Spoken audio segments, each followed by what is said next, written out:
personal well-being. Next, we'll be talking about personal tips about finding your balance at UNC.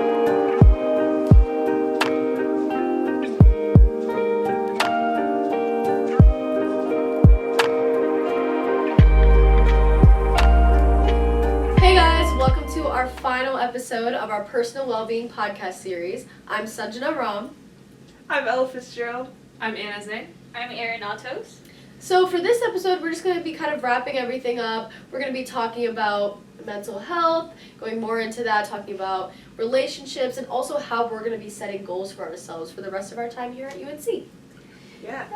So to start, I guess relationships, one thing I was really scared with coming into UNC was losing all the relationships that I had back home. Oh, yeah. I came from like a pretty close-knit friend group. So what did y'all do to kind of maintain those relationships, especially in the first semester? I think definitely like FaceTiming, video calling.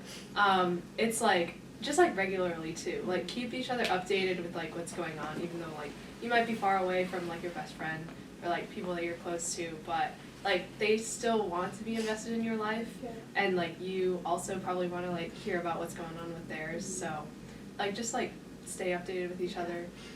I think for me, like we also used to visit each other whenever we could.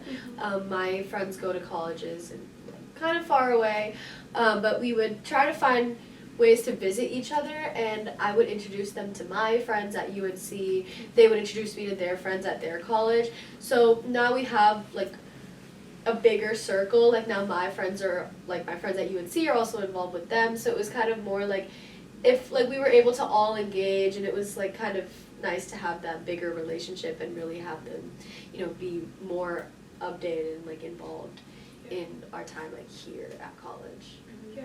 I was really fortunate that literally half of my high school goes to UNC now because I went to Chapel High. Wait, same, yeah. So I'll just see somebody and I recognize them, but also you don't have to form insanely deep connections with everybody you meet, just because that's also really tiring, and you hear everybody out by demanding a deep relationship with everybody. Unless you really vibe with them, then go ahead, go for it. But if not, I think it's nice just to have somebody to catch up with for a nice and quick, easy lunch, or somebody to say hi to during class and share notes with, or maybe just like someone in passing who you recognize all the time, who you don't really know, but it's nice because you guys know each other in a way where it's just in passing our paths cross, and that's all we really need from each other. Yeah.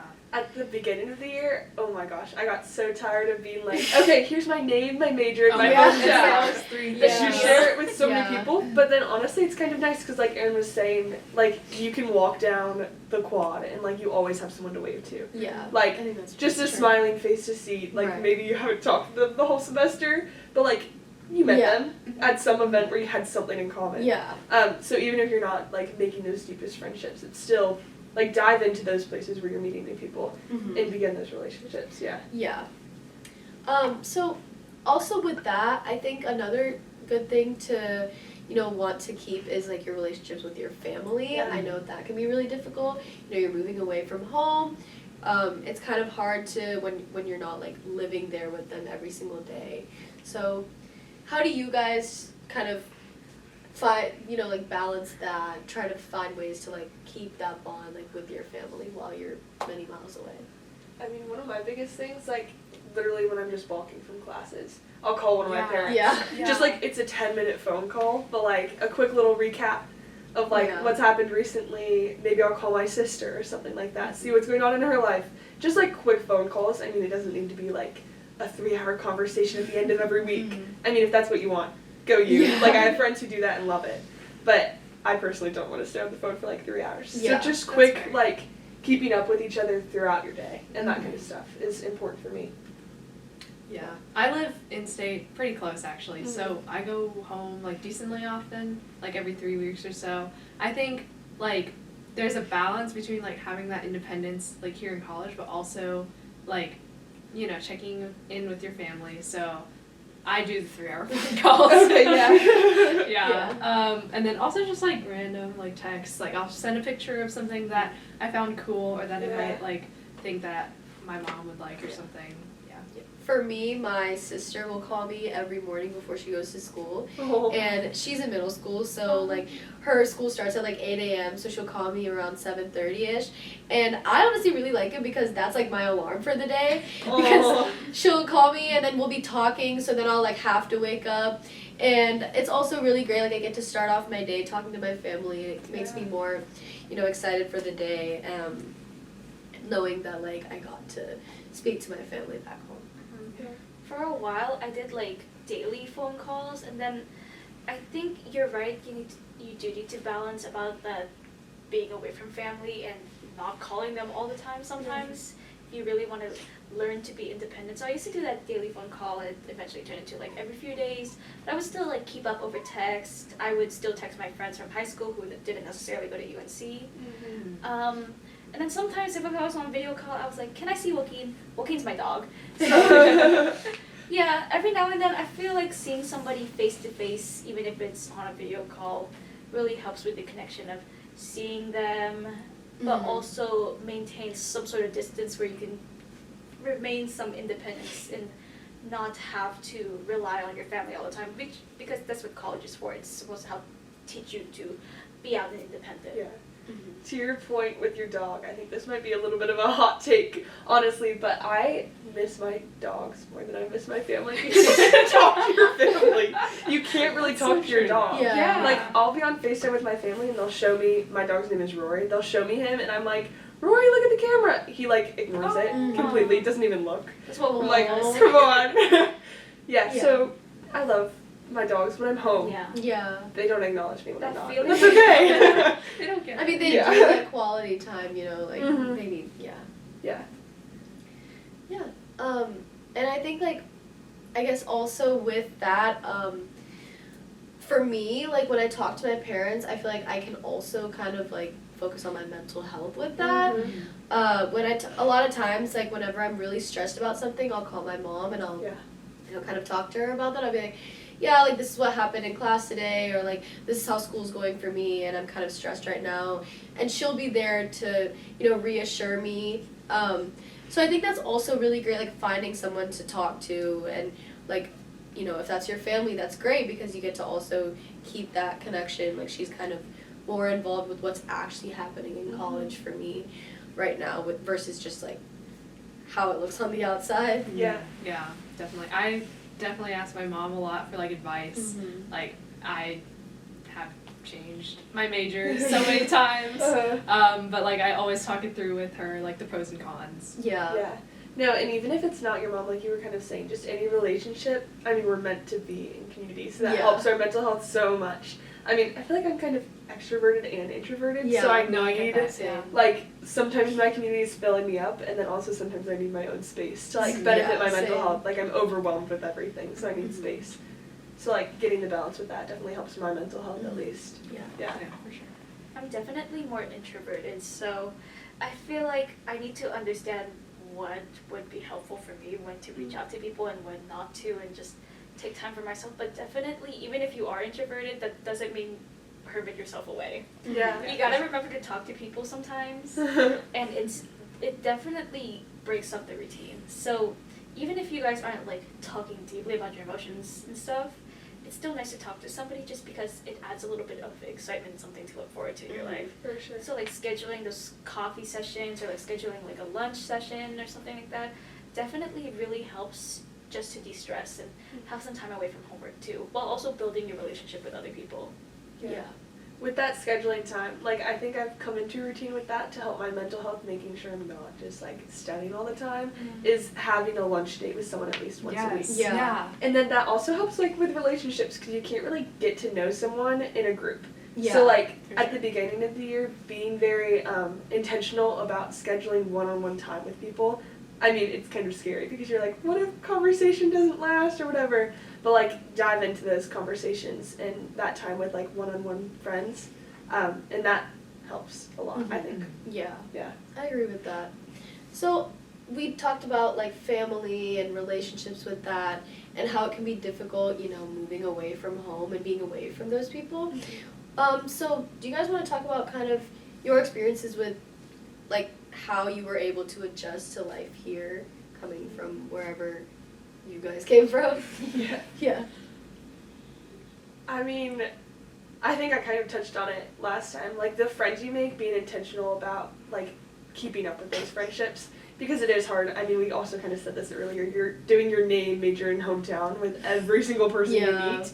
So it's kind of hard to keep up with everyone. So, like, not picking and choosing, but kind of seeing people you mesh with well and, like, pouring into those friendships is definitely something that helped me get settled down at UNC and helped me feel like I had a place here. Mm-hmm. Yeah. Yeah, I would agree. Like, I even, like, I make a list of people that, like, I've met that I want to get closer with, and then I'll, like, text them, like, hey, do you want to grab lunch, like, this day? Or even, like, people that I've already known since I'm from near here, so, like, a lot of people from my high school come here. But, like, maybe we don't, like, study the same thing, so we don't see each other too much unless we, like, purposefully make time for that. Like, I'll do the same thing, like, oh, do you want to grab, like, dinner? Or, like, do you want to go to this event or something together? Just, yeah, like you said, being intentional with that is really important to maintaining and, like, making things work. Yeah. I agree with that. I think, okay, kind of straying away from relationship sort of things. How have y'all been setting goals and then also making sure that you're not, like, setting goals that are too hard to actually achieve? So keeping that, and how does that kind of play into your mental health? I think I try to look at the big picture, like what I want to do in the end and what I have to do now to reach that. Mm-hmm. So I guess, for example, for me, I'm on the pre-med track. So I set goals by going to my advisors, helping me come up with a 4-year plan, or at the very least, because 4 years is a long time, so a lot of things are going to change in between. At least a semesterly plan for the next semester, just so I know what classes I need to take, and based on what classes I need to take, how am I going to break them up throughout the day? Mm-hmm. If I break them up like that, how should I schedule them where I have time for myself, but also time to do all my assignments on time? Mm-hmm. And I think what really helps with that is talking to people who have taken those classes before, talking to my mentors, because a lot of them are older than me, so they've already taken those classes. Mm-hmm. And also going to the academic coaching center, just because they really helped me figure out what I need. They also have study resources. They have MCAT study resources, so just talking to people who, I guess, know what they're doing, so I don't go in blind, to help me set my goals. Because if I don't know what the goal is, and they know what the goal is, if I don't know what I'm supposed to be doing right now, I can't set a goal. So it really helps talking to people who specialize in that and have already experienced it. Yeah. I think for me, another thing I like to do is within my goals, I like to set little mini goals. Yes. Mm-hmm. So that way it feels, because I really like being able to just, like, check off, oh, I did this, like, oh, I just, like, feel, like, accomplished. And that kind of helps me structure out, like, how I'm going to go about this big assignment or this big task that I have. For example, like, whenever I have a big project that I have to work on, I'll set mini goals, like, oh, I got this part of the project done, I got this part of the project done. So that way it's like I feel like I did something along the way. Mm-hmm. Yeah. Yeah. I like to use Notion a lot for assignment planning and then also, like, goal setting.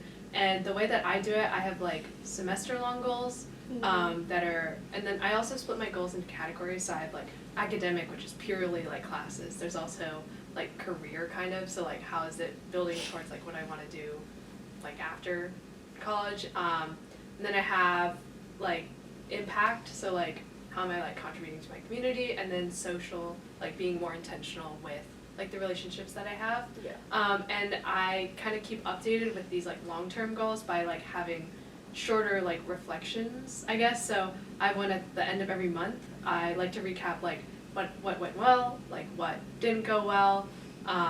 Like, I set goals for the next month, and then I also recap on the goals that I had the previous month. And then I also like to set like, self-care goals, and, like, more fun goals. So I think, what was it for this month? Oh, I wanted to go to the mall, which I'm doing later today. So, you know, it works out. Yeah. Yeah. Yeah. I mean, I think with goals, it's kind of like an important thing. I get satisfaction from checking things off. Yeah. So much so that, like, even after I do something, if it wasn't on the checklist already, I'll add it so I can just check it off. Yeah. Yes. I really thought I was the only one who did that. No. But, like, making small, like, you said you have, like, a semester-long goal, month-long goal, week goals, day-to-day goals. Like, making sure you're able to get that satisfaction, because otherwise I feel like it's kind of, like, it seems like it's pointless if you're not working towards it. Like, days where you're just working on one project all day, you never finish the project, so you don't ever get to, like, check anything off. Yeah. It's really hard. So like you were saying, implementing smaller tasks within a goal is helpful, and that makes me feel better about, like, what I'm doing with my like time. you're actually making progress. And I think it also helps to get the task done more efficiently when you set kind of a schedule for it. For me, what I'll do is if I have a big project due at the end of the week, every day I'll have one specific part of the project, and I'll designate time for that, so that way, like, throughout my day I can have that in my schedule, like, oh, I need to get this done, and like you were saying, that makes me feel like I did something, even if the project wasn't fully done. Yeah, for sure. I also like doing a to-do list the day before, just so I can reset and say, so this is what I need to do today, this is what I did, and it also helps me remember, oh, I did do that. I wipe it off my whiteboard. Satisfaction. Yeah. And Erin, you mentioned this in our last episode, but SASB North, you said, has a lot of resources for that, for being able to, set up your academic calendar and seeing, like, like you were saying, when to eat, when to, like, manage your extracurriculars and your personal life along with the assignments and tasks that you have to do for your classes. Yeah. Now kind of pivoting to our last section of our last episode, kind of bittersweet. Yeah. But we're going to go into Tar Heel takes. So any hot takes that we have on the subject of personal well-being. Does anyone want to kick us off on this segment? I think Anna and I have the same hot take. Okay, let's hear it. Take those 8 a.m.s. Okay, I know some people don't like waking up early. I thought I wouldn't like it, but then I tried it and I realized I get so much done when I wake up earlier. There's more time in the day, and you can finish off earlier on in the day too, where you can have the afternoon to yourself. And also, there's just something nice about, like, seeing the sunrise, rising with the day. You don't have to see the sunrise, I would say. It makes me happy. But yeah, it just opens up a lot of space to do things, and then the rest of the day you can continue doing those things, or you can just enjoy the fact that you did your work early on. I agree with that. Your day definitely feels longer when you start it earlier, and I think it's good to get those classes done, because when I get my classes done earlier in the day, I still have that, like, motivation. Like, I'm not exhausted yet, so I can also use the rest of the day to, be productive. Yes, exactly. Yeah. And I've realized, like, it gives me a lot more time. So my Monday, Wednesdays, I only have, like, a block from, like, 8 to 10. That's all my classes. So, like, the rest of the day I can do, like, I can put it towards, like, other things. So obviously, like, I do homework and study, but, like, I also can do research. I can meet for WOW. So Also, I'm personally not an 8 a.m. gal, but I'm so glad y'all enjoy that. Another take that I was thinking of, kind of when Erin was talking about this earlier, she was talking about mentors, and we talked about this in other episodes as well. I feel like one, like, stigma, I guess, around mentors is that they have to be older than you and wiser than you, which wiser probably. But, like, you can have a mentor that's a sophomore and you're a freshman. Like, they're going through the same experience as you, just, like, a little bit before you, and that they can mentor you through that because they're coming right off the experience. Whereas, like, if you have a mentor who's, like, 70, they might be really great in some sections of life, but not necessarily, like, leading you in orgo. Or, like, stuff like that. I also agree with that. I think, like, having someone so close to you in age is really helpful, especially someone, like, at UNC, because not only will they be able to help you in your classes, they also know what UNC life is like. They know what, like, the social aspect of UNC is, so they can help you kind of navigate that along with managing those classes. For sure. Yeah, well, we appreciate you guys joining us for our segment on personal well-being. Do y'all have any last points you want to add to our listeners or viewers? I think I just wanted to say Thank you for settling down and getting cozy with us. We really appreciate you listening to our talk about personal well-being. And I hope you guys check out the resources that we've mentioned throughout these podcasts. Yes. Bye, guys. Bye. We hope you enjoyed this episode of Common Pod's launch with Personal Wellbeing. Be sure to follow our social media found in the description below. And check out our site at go.unc.edu/pods for more Common Pod's launch content. Until next time.